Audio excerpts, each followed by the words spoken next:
sampai dekat, cakap lagi, man antum, siapa kalian? Tengah orang Arab Lalu kata Tamim, kami pun jawab. Subhanallah.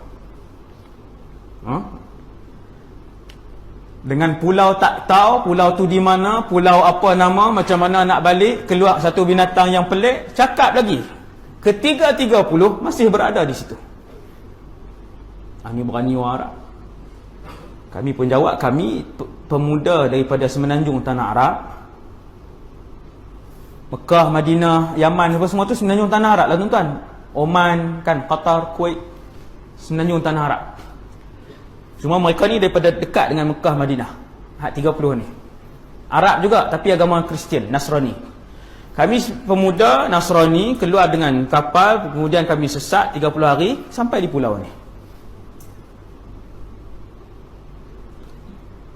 Mereka ni tanya pula, ma anti, kamu ni benda apa? Tanya lagi, tanya balik.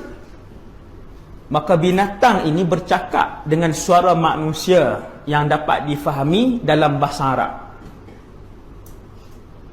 Dia jawab, anal jassasah, nama aku jassasah.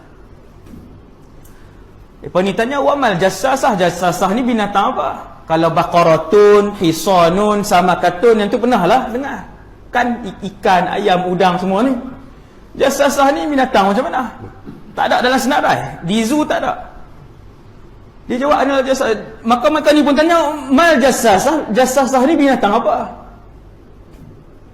Binatang ni kata, di dalam gua sana ada seorang lelaki yang menanti kalian. Pula dah tak jawab, dia kata ada orang tunggu lagi di gua. Pendek cerita, 30 ni tuan-tuan punya berani ikut pula pergi.